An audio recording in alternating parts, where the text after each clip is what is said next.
Hello అండి, welcome to law excellence IAS academy. ఈరోజు మనం ఏప్రిల్ 29th మరియు 30th నాటి ఈనాడు న్యూస్ పేపర్లోని ఇంపార్టెంట్ కరెంట్ అఫైర్స్ గురించి డిస్కస్ చేద్దామండి. బిఫోర్ దట్ మనము ప్రీవియస్ క్లాస్లో ఇచ్చిన క్వశ్చన్ గురించి చూద్దాము.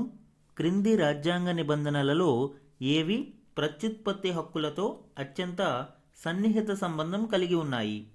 ఇక్కడ రాజ్యాంగంలోని 3 ఆర్టికల్స్ ఇవ్వడం జరిగింది అండి. ఒకటి ఆర్టికల్ 14, రెండవది ఆర్టికల్ 19, మూడవది ఆర్టికల్ 21. లాస్ట్ క్లాస్లో మనము రీప్రొడక్టివ్ రైట్స్ గురించి డీటెయిల్డ్గా డిస్కస్ చేయడం జరిగింది. అందులో మనము ఆర్టికల్ 21 గురించి చెప్పుకున్నాము. Right to life and personal లిబర్టీలో భాగంగానే రీప్రొడక్టివ్ రైట్స్ ప్రత్యుత్పత్తి హక్కులు ఉంటాయని సుప్రీంకోర్టు చేసిన వ్యాఖ్యలను మనము చూసాము. అయితే రీప్రొడక్టివ్ రైట్స్ అంటే ఓన్లీ ఎంతమంది పిల్లలని కనడము లేదా ఎంతమందిని కనాలి అనే చాయిస్ గురించి మాత్రమే కాదు అండి. ఆర్టికల్ 19 కూడా రీప్రొడక్టివ్ రైట్స్ని కలిగి ఉంటుంది. ఇందులో భాగంగా ఆర్టికల్ 19(1) క్లాజ్ ఏ ప్రకారం రీప్రొడక్టివ్ హెల్త్ గురించి, కాంట్రాసెప్షన్ గురించి అంటే గర్భ నిరోధకానికి సంబంధించినవి మరియు అబార్షన్ సర్వీసెస్ గురించి తెలుసుకోవడము అండ్ దాని యొక్క ఇన్ఫార్మ్డ్ చాయిసెస్ ఇవన్నీ కూడా రీప్రొడక్టివ్ రైట్స్లోనే భాగంగా ఉంటాయి. ఇక ఆర్టికల్ 14 కూడా మనకి రీప్రొడక్టివ్ రైట్స్లో భాగంగా ఉంటుంది. రీప్రొడక్టివ్ రైట్స్ని సమానంగా అందించడానికి ఇది అవకాశం కల్పిస్తుంది. అంటే ఇర్రెస్పెక్టివ్ ఆఫ్ జెండర్ కావచ్చు, మ్యారిటల్ స్టేటస్ కావచ్చు. ఫర్ ఎగ్జాంపుల్ 2022లో మ్యారీడ్ కపుల్కి మాత్రమే అబార్షన్ సర్వీసెస్ను అందించడాన్ని సుప్రీంకోర్టు తప్పుపట్టింది. Even unmarried couple medical termination of pregnancy act ప్రకారం ఉన్న నిబంధనలకు అర్హత కలిగి ఉంటారు అని సుప్రీంకోర్టు వ్యాఖ్యానించింది. సో ఇక్కడ సమానత్వపు హక్కు అనేది మనం చూడవచ్చు. ఈ విధంగా ఆర్టికల్ 14, 19, 21 ఈ మూడిటిని సుప్రీంకోర్టు బాడీలీ అటానమీకి బ్యాక్ బోన్గా అభివర్ణించింది. ఈ రీప్రొడక్టివ్ రైట్స్ కూడా బాడీలీ అటానమీలో భాగంగా మనం చూడవచ్చు. అంటే నీ శరీరం మీద నీకు పూర్తి స్వేచ్ఛ అనేది ఉంటుంది. దీనినే మనము బాడీలీ అటానమీ అంటాము. అండ్ రీప్రొడక్టివ్ రైట్స్ ప్రత్యుత్పత్తి హక్కులలో కూడా మనకి ఈ అవకాశాలు కల్పించబడతాయి. సో ఆన్సర్ ఏమవుతుంది అండి? సి 1, 2 అండ్ 3 ఇవి అన్ని కరెక్ట్ అవుతాయి. మనకి కామెంట్స్లో ఎక్కువగా డి 3 ఓన్లీ అని ఆన్సర్స్ చూశాను. బట్ 3 కూడా ఇక్కడ కరెక్ట్ అవుతాయండి. ఈరోజు మన ఫస్ట్ ఆర్టికల్ చూడండి. ఒపెక్ నుంచి యుఏఈ నిష్క్రమణ మే 1 నుంచి అమలులోకి. అంతర్జాతీయంగా చమురు ఉత్పత్తి పెరుగుతుంది. ఈ ఆర్టికల్ ఇటీవల యునైటెడ్ అరబ్ ఎమిరేట్స్ ఒపెక్ నుంచి బయటకు రావాలి అని నిర్ణయం తీసుకుంది. దీనికి సంబంధించిన డీటెయిల్స్ ఇందులో వివరించారు. దీనిలోని కీ పాయింట్స్ ఇప్పుడు చూద్దాం. అసలు ముందుగా ఒపెక్ అంటే ఏంటి మరియు ఒపెక్ ప్లస్ దేశాలు అంటే ఏంటి అనేది చూద్దాము. OPEC organisation of petroleum exporting కంట్రీస్ని ఒపెక్ కూటమిగా పేర్కొంటారు. అయితే ఒపెక్ 12 దేశాలు మరియు నాన్ ఒపెక్ 10 దేశాలు కలిపి ఒపెక్ ప్లస్ అనేది ఒక కూటమి ఉంటుంది. చమురును అత్యధికంగా ఉత్పత్తి చేసి ఎగుమతి చేసే ఈ దేశాలన్నీ కలిసికట్టుగా నిర్ణయాలు తీసుకుంటాయి. ప్రపంచ చమురులో 59% ఈ దేశాల నుంచే వస్తుంది. ప్రతి నెల ఎంత చమురు ఉత్పత్తి చేయాలి, ఎప్పుడు పెంచాలి, ఎప్పుడు తగ్గించాలి వంటి నిర్ణయాలు ఈ ఒపెక్ ప్లస్ కూటమి తీసుకోవడం జరుగుతుంది. దీని ప్రకారమే ఈ దేశాలు అన్నీ కూడా చమురును నియంత్రిస్తూ ఉంటాయి. ఇందులో ఒపెక్ దేశాలు Algeria, Congo, Guinea, Gabon, Iran, Iraq, Kuwait, Libya, Nigeria, Saudi Arabia, United Arab Emirates, Venezuela. Earlier Angola కూడా ఇందులో భాగంగా ఉండేది. అయితే 2024 జనవరి 1 నుంచి అంగోలా ఈ ఒపెక్ కూటమి నుంచి వైదొలిగింది. ఇక నాన్ ఒపెక్ దేశాలు Russia, Azerbaijan, Bahrain, Brunei, Kazakhstan, Malaysia, Mexico, Oman, south Sudan, Sudan. ఇలా మొత్తంగా 12 ఒపెక్ దేశాలు, 10 నాన్ ఒపెక్ దేశాలు కలిసి ఒపెక్ ప్లస్ కూటమి అనేది ఉంటుంది. ఈ కూటమి యొక్క నిర్ణయాలు ప్రపంచ చమురు ఎగుమతులు, ఉత్పత్తులు మరియు ధరలను నిర్ణయిస్తాయి. అయితే ఇప్పుడు యునైటెడ్ అరబ్ ఎమిరేట్స్ ఒపెక్ మరియు ఒపెక్ ప్లస్ కూటమి నుంచి వైదొలుగుతుంది. తద్వారా ఒపెక్ ప్లస్లో 21 దేశాలు అండ్ ఒపెక్లో 11 దేశాలు మాత్రమే ఉంటాయి.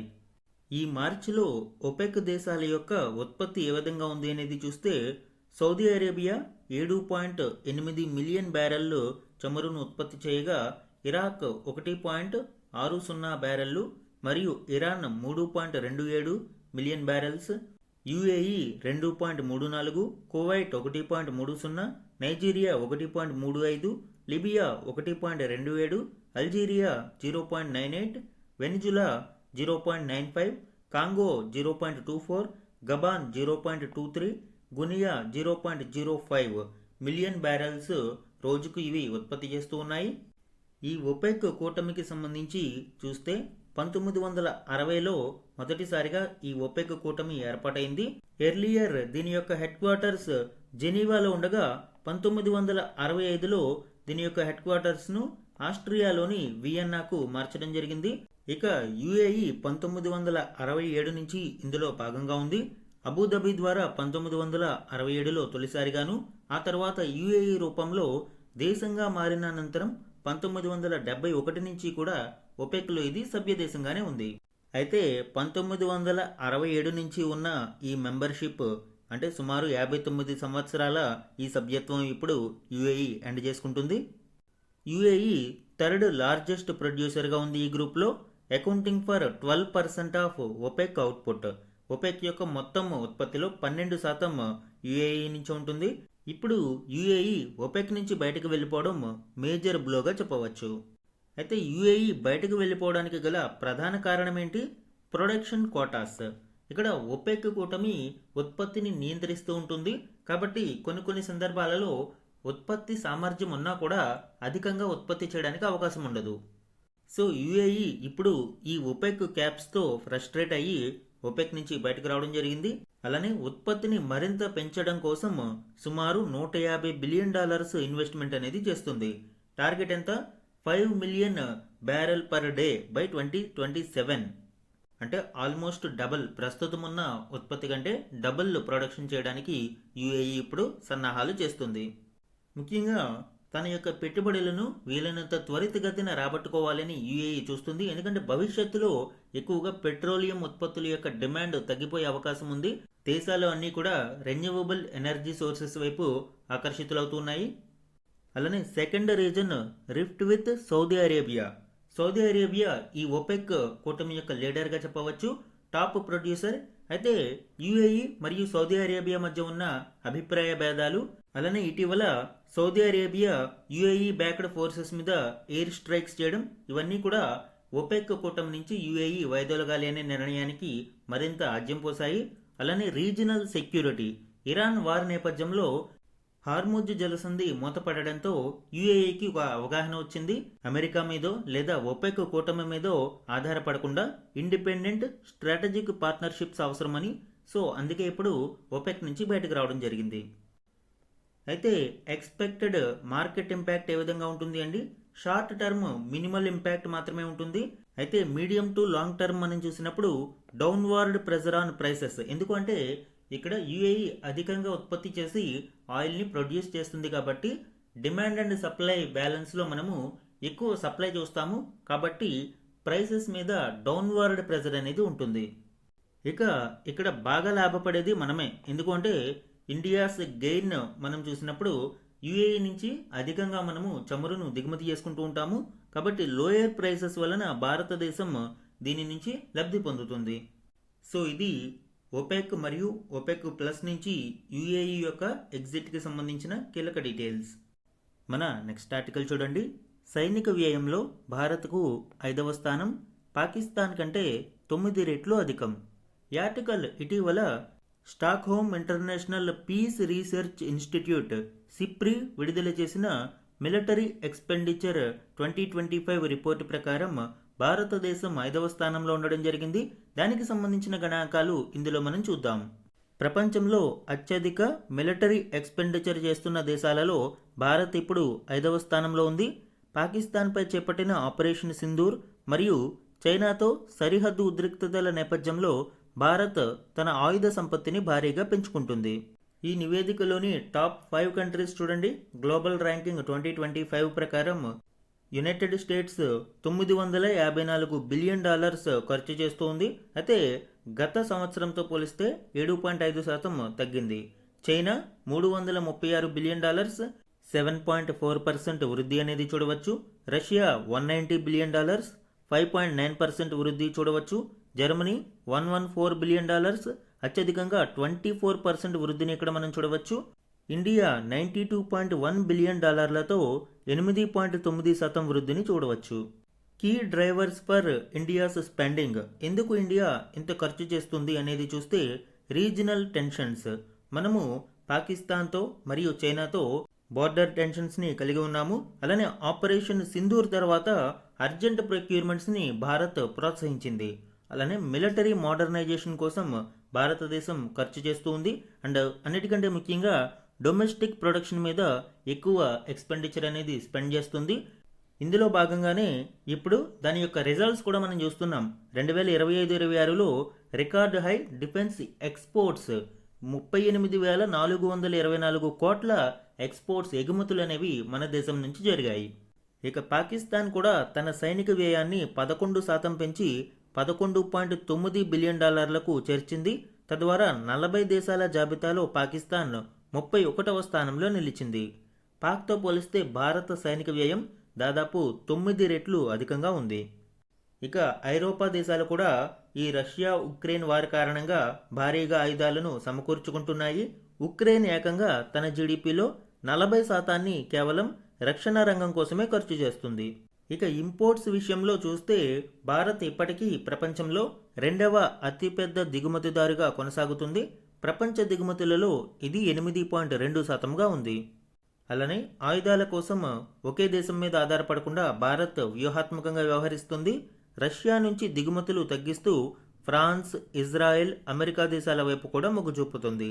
అయినప్పటికీ ఇప్పటికీ కూడా భారత్కు అతిపెద్ద ఆయుధ సరఫరాదారు రష్యాయే కావడం గమనార్హం. సో ఇవి సిప్రి యొక్క రీసెంట్ రిపోర్ట్లోని డిఫెన్స్ ఎక్స్పెండిచర్కి సంబంధించిన కీలక అంశాలు. మన నెక్స్ట్ ఆర్టికల్ చూడండి. యాంటీ షిప్ మిజైల్ ప్రయోగం విజయవంతం.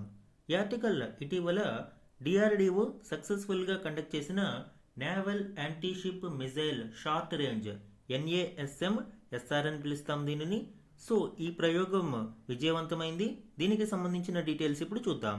డిఆర్డిఓ మరియు భారత నౌకాదళం కలిసి ఒడిశా తీరం వెంబడి ఈ naval anti ship missile short range ప్రయోగాన్ని విజయవంతంగా చేపట్టాయి. 2 క్షిపణులను నౌకాదళానికి చెందిన హెలికాప్టర్ నుంచి జారవిడిచి ప్రయోగించారు. ఈ క్షిపణుల ప్రయోగం విజయవంతం కావడం పట్ల కేంద్ర రక్షణ శాఖ మంత్రి రాజ్నాథ్ సింగ్ గారు రక్షణాధికారులను అభినందించారు. ఈ naval anti ship missile short range ప్రయోగానికి సంబంధించిన మరిన్ని డీటెయిల్స్ చూద్దామండి. Indigenous Indian air launched missile ఇది. అండ్ దీని యొక్క కీ ఫీచర్స్ మనం చూస్తే indigenously developed by DRDO, air launched for Indian navy and for helicopter platforms. So ఇది భారతీయ నౌకాదళం కోసం రూపొందించబడింది. హెలికాప్టర్స్ ద్వారా దీనిని లాంచ్ చేస్తారు. భారతదేశ నౌకాదళం మన జలభాగాలలో ఏదైనా థ్రెట్ని గమనిస్తే వెంటనే ఈ హెలికాప్టర్ ప్లాట్ఫామ్స్ని ఉపయోగించి యాంటీ షిప్ స్ట్రైక్ చేయడానికి అవకాశం ఉంటుంది. దీని యొక్క ఆపరేషనల్ రేంజ్ చూడండి, 55 కిలోమీటర్స్ రేంజ్ ఇది కలిగి ఉంటుంది. And performance sub sonic speed అంటే మ్యాక్ స్పీడ్ <1 ఉన్నప్పుడు దీనిని సబ్ సోనిక్ అని పిలుస్తాము. అలానే అడ్వాన్స్డ్ గైడెన్స్ అండ్ కంట్రోల్ మనము ఇందులో చూడవచ్చు. Fibre optic, gyroscope, inertial navigation, radio altimeter, terminal imaging infrared seeker. ఇవన్నీ కూడా మనకి అడ్వాన్స్డ్ గైడెన్స్ కోసము మరియు కంట్రోల్ కోసము ఉపయోగపడతాయి. అండ్ దీని యొక్క మరొక ప్రత్యేకత ఏంటి, సీ స్కిమ్మింగ్ క్యాపబిలిటీ. అంటే ఇవి వేవ్స్కి చాలా అతి సమీపంలో ఇవి ఫ్లై అవుతూ ఉంటాయి. టు అవాయిడ్ రాడార్ డిటెక్షన్, రాడార్ల నుంచి తప్పించుకోవడానికి ఈ క్యాపబిలిటీ అనేది ఉపయోగపడుతుంది. సో ఇప్పుడు మనము అభివృద్ధి చేసిన నేవల్ యాంటీ షిప్ మిజైల్ అనేది ఈ సీ స్కిమ్మింగ్ క్యాపబిలిటీస్ని కలిగి ఉంటుంది. ఇక వార్ హెడ్ అండ్ ఇంపాక్ట్ని చూస్తే 100 kg మల్టీ ఎక్స్ప్లోజివ్లీ పర్ఫార్మ్డ్ పెనిట్రేటర్స్ని ఇది క్యారీ చేయగలుగుతుంది ఎట్ ద వాటర్ లైన్. ఇది ఇంపార్టెంట్ అండి. ఇక లాంచ్ మెథడ్ అండ్ క్యాపబిలిటీస్ మనం చూస్తే solid propellant rocket engine, ejectable booster and sustainer engine ఈ ప్రాసెస్ మనం చూడవచ్చు. అండ్ అతి ముఖ్యంగా salvo launch capability. Salvo launch అంటే ఏంటి, క్విక్ సెషన్స్లో మల్టిపుల్ మిజైల్స్ని లాంచ్ చేయడం. సో ఈ యాంటీ షిప్ మిజైల్ లాంచ్లో తొలిసారిగా ఈ సాల్వో లాంచ్ క్యాపబిలిటీని పరీక్షించారు. అలానే మరొక ముఖ్యమైన capability fire and forget and lock on after launch. అంటే ఒకసారి టార్గెట్ను లాక్ చేసిన తర్వాత మనము ఖచ్చితంగా ఆ లాకెట్ మూవ్ అవుతున్నా కూడా దానిని సమర్థవంతంగా ఇది టార్గెట్ చేస్తుంది. ఈ లాంచ్లో మనము Sea King MH-60R Sea Hawk HAL Dhruv హెలికాప్టర్స్ని ఉపయోగించాము. సో ఈ విధంగా naval anti ship missile short range ప్రయోగం విజయవంతంగా మనము పరీక్షించడం జరిగింది. మన నెక్స్ట్ ఆర్టికల్ చూడండి. 33% మహిళా ప్రాతినిధ్యం ఎంతెంత దూరం. ప్రస్తుతం పార్లమెంటులో 13.62%, అసెంబ్లీలో 9.46%, పంచాయతీరాజ్ సంస్థలలో మాత్రం 49.75%గా ఉంది. వెల్లడించిన women and men in India 2025 నివేదిక. ఈ ఆర్టికల్ చాలా ఇంపార్టెంట్ అండి. ఇందులో గణాంకాలు మనకి మెయిన్స్ ఆన్సర్ రైటింగ్కి ఉపయోగపడతాయి. దట్టు ఈ 33% ఉమెన్ రిజర్వేషన్ అనేది వెరీ హాట్ టాపిక్ ఇప్పుడు ఎగ్జామ్స్లో. కాబట్టి ఈ గణాంకాలన్నీ ఒకసారి చూడండి. పంచాయతీరాజ్ సంస్థలలో 21 రాష్ట్రాలు మహిళలకు 50% రిజర్వేషన్లు కల్పించడం వలన దేశవ్యాప్తంగా మహిళలు పంచాయతీరాజ్ సంస్థలలో 49.75% కలిగి ఉన్నారు. అయితే అలాంటి చట్టబద్ధమైన కోటా లేకపోవడం వలన పార్లమెంటు, అసెంబ్లీలలో మహిళా ప్రాతినిధ్యం అట్టడుగున ఉంది. పంచాయతీరాజ్ సంస్థలలో చూసినప్పుడు అస్సాం నుంచి అత్యధికంగా 60.1% మహిళలు ప్రాతినిధ్యం వహిస్తూ ఉన్నారు. పెద్ద రాష్ట్రాలలో జార్ఖండ్ 56.4%, ఆంధ్రప్రదేశ్, బీహార్ 55.4%, రాజస్థాన్ 54.9%, కేరళ 54.8%, వెస్ట్ బెంగాల్ 54.5%, ఒడిశా 53.6%, కర్ణాటక మరియు మధ్యప్రదేశ్ 52.9%. ఇలా ఈ రాష్ట్రాలలో 50% మందికి పైగా మహిళా ప్రతినిధులు ఎన్నికయ్యారు. టోటల్ 3 టైర్ సిస్టంలో మనం చూసినప్పుడు పార్లమెంటులో 543 సీట్లకు గాను మహిళలు 74 స్థానాలలో గెలిచారు, అంటే 13.62%. ఇక స్టేట్ లెవెల్లో అసెంబ్లీలో చూసినప్పుడు 4110 సీట్లకు గాను కేవలం 389 మాత్రమే గెలిచారు, అంటే 9.46%. ఇక పంచాయతీరాజ్ వ్యవస్థలలో 24,24,108 సీట్లకు గాను 12,06,013 సీట్లు గెలుచుకోవడం జరిగింది, అంటే సుమారు 49.75%. అయితే మహిళలకు పంచాయతీరాజ్లలో కోటా ఉండడం వలన ఇది సాధ్యమైంది. కానీ మిగిలిన రెండిటిలో కోటా లేకపోవడం వలన ఈ విధమైన పరిస్థితిని మనము చూడవచ్చు. అసెంబ్లీలలో అత్యల్ప స్థాయిని మనము చూడవచ్చు.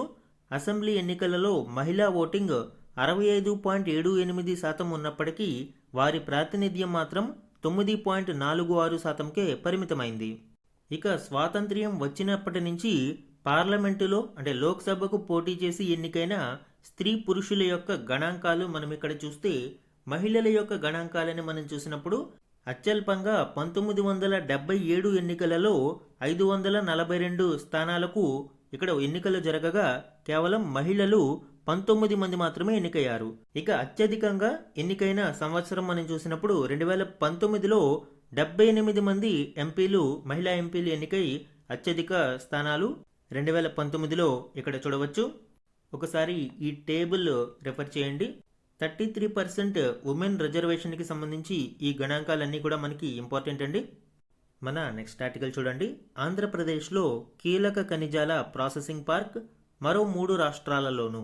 ఈ ఆర్టికల్ కీలక ఖనిజాల వాల్యూ ప్రాసెసింగ్ పార్కులను ఆంధ్రప్రదేశ్, ఒడిశా, గుజరాత్, మహారాష్ట్రాలలో ఏర్పాటు చేయాలి అని కేంద్ర ప్రభుత్వం నిర్ణయించినట్లు ఒక ఉన్నతాధికారి వెల్లడించిన విషయాలను వివరించడం జరుగుతుంది. దీనిలోని కీ పాయింట్స్ ఇప్పుడు చూద్దాం. కీలక ఖనిజాల ప్రాసెసింగ్ కేంద్రాల ఏర్పాటు చాలా ముఖ్యమని గనుల కార్యదర్శి పీయూష్ గోయల్ తెలిపారు. ప్రాసెసింగ్ వ్యవస్థ లేకుంటే దేశీయంగా, అంతర్జాతీయంగా సమీకరించిన ముడి కీలక ఖనిజాలను వినియోగించుకునే వీలు ఉండదు, ఎగుమతి కూడా చేయలేమని ఆయన పేర్కొన్నారు. అందువలన దేశవ్యాప్తంగా 4 ప్రాసెసింగ్ పార్కుల ఏర్పాటు నిమిత్తం నేషనల్ క్రిటికల్ మినరల్ మిషన్ ద్వారా 500 కోట్ల కేటాయింపు చేసినట్లు వెల్లడించారు. మన ప్రీవియస్ క్లాసెస్లో ఈ నేషనల్ క్రిటికల్ మినరల్ మిషన్ గురించి డిస్కస్ చేయడం జరిగింది. ఎగ్జామ్ పాయింట్ ఆఫ్ వ్యూలో వెరీ వెరీ ఇంపార్టెంట్ టాపిక్ అండి. ఒకసారి ఎవరైనా మిస్ అయితే అది కూడా చూడండి. అండ్ మరీ ముఖ్యంగా ఇప్పుడు ఆంధ్రప్రదేశ్కి ఈ ప్రాసెసింగ్ పార్క్ను ఈ మిషన్ ద్వారా కేటాయింపులు చేస్తున్నారు కాబట్టి ఈ టాపిక్ ఇంపార్టెంట్. అండ్ ఈ ప్రాసెసింగ్ సెంటర్లు ఏ ఏ రాష్ట్రాలలో ఏర్పాటు చేస్తున్నారనేది కూడా ఎగ్జామ్ పాయింట్ ఆఫ్ వ్యూలో అడిగే అవకాశం ఉంది. ఈనాడు న్యూస్ పేపర్లోని వన్ లైనర్ కరెంట్ అఫైర్స్ చూడండి. భారత్ న్యూజిలాండ్ మధ్య ఫ్రీ ట్రేడ్ అగ్రిమెంట్ కుదిరింది. ఢిల్లీలో ఏప్రిల్ 27, 2026న జరిగిన కార్యక్రమంలో ఈ ఒప్పందంపై సంతకాలు చేశారు. ఈ ఏడాది చివరికి ఇది అమలులోకి వస్తుంది. ఆల్రెడీ మనము ఈ ఎఫ్టీఏ గురించి డీటెయిల్డ్గా ప్రీవియస్ క్లాసెస్లో డిస్కస్ చేయడం జరిగింది. దీని ప్రకారం మన ఎగుమతులపై న్యూజిలాండ్లో సుంకం ఉండదు. ఫలితంగా ద్వైపాక్షిక వాణిజ్యం వచ్చే 5 ఏళ్లలో రెట్టింపై $5 బిలియన్ చేరుకుంటుంది అని అంచనా. అలానే $20 బిలియన్ విదేశీ ప్రత్యక్ష పెట్టుబడులు కూడా మన దేశంలోకి వస్తాయి. నెక్స్ట్ వన్ చూడండి. భారత దిగ్గజ షట్లర్ పివి సింధు ప్రపంచ బ్యాడ్మింటన్ సమాఖ్య కౌన్సిల్ సభ్యురాలిగా 2026 ఏప్రిల్ 27న బాధ్యతలు చేపట్టింది. బ్యాడ్మింటన్ కోర్టులో చురుకైన క్రీడాకారిణిగా ఉంటూనే ప్రపంచ స్థాయి నిర్ణయాధికార కమిటీలో ఓటు హక్కు కలిగిన సభ్యురాలిగా సింధు ఎంపికవడం అరుదైన ఘనత. Next one. వన్యప్రాణి సంరక్షణ చట్టం ప్రకారం చిలుకలు కూడా వన్యప్రాణులేనని, వాటి వల్ల పౌరుల ఆస్తికి నష్టం కలిగితే రాష్ట్ర ప్రభుత్వం పరిహారం చెల్లించాలి అని బాంబే హైకోర్టుకు చెందిన నాగపూర్ ధర్మాసనం స్పష్టం చేసింది. రైతులకు నష్టం జరిగినప్పుడు పరిహారం చెల్లించకపోతే వారు వన్యప్రాణులకు హాని కలిగించే చర్యలకు పాల్పడవచ్చని, అది చట్టం ఉద్దేశాన్ని దెబ్బతీస్తుంది అని వ్యాఖ్యానించింది. నెక్స్ట్ వన్ చూడండి. దేశంలో మహిళల్లో క్యాన్సర్ మహమ్మారి వ్యాప్తి విస్తృతంగా ఉంటుంది. ముఖ్యంగా రొమ్ము క్యాన్సర్ కేసులలో అత్యధిక శాతం వ్యాధి ముదిరాకే బయటపడుతున్నాయి. అంటే మెటాస్టాటిక్ ఇతర అవయవాలకు కూడా వ్యాప్తి చెందాక అది గుర్తించడం జరుగుతుంది. దాంతో చికిత్సకి ఇవి లొంగడం లేదు. ఇటీవల national cancer registry programme data, ఇది Indian Council of Medical Research ఆధ్వర్యంలో జరిగింది. ఈ డేటా ప్రకారం పరిశోధనలోని అధ్యయనం మనం చూస్తే ప్రతి 8 మందిలో ఒకరు ఈ మెటాస్టాటిక్ దశతో బాధపడుతూ ఉన్నారు. ఈ అధ్యయనం యొక్క వివరాలు ప్రఖ్యాత ది ల్యాన్సెట్ పత్రికలో ప్రచురితమయ్యాయి. సో భారతదేశంలో బ్రెస్ట్ క్యాన్సర్ ఎంత ర్యాంపెంట్గా విస్తరిస్తుంది అనేది ఈ అధ్యయనం వెల్లడిస్తుంది. అలానే మెటాస్టాటిక్ దశ వరకు గుర్తించకపోవడం కూడా దీని గురించి తెలియజేస్తుంది. ఎస్పెషల్లీ స్క్రీనింగ్ రేటింగ్ అనేది చాలా చాలా తక్కువగా ఉంటుందండి భారతదేశంలో. సరి అయిన పరీక్షలు నిర్వహణ లేదా ఒకవేళ నిర్వహించడానికి సదుపాయాలు కూడా లేకపోవడం, ఇవన్నీ కూడా క్యాన్సర్ ర్యాంపెంట్గా విస్తరించడానికి కారణమవుతూ ఉన్నాయి. ఆల్రెడీ దీనికి సంబంధించిన ఆర్టికల్ కూడా మనము ప్రీవియస్ క్లాస్లో చూసాము. సో ఇది ఈరోజు ఈనాడు న్యూస్ పేపర్లోని వన్ లైనర్ కరెంట్ అఫైర్స్. ఈరోజు మన క్వశ్చన్ గురించి చూడండి.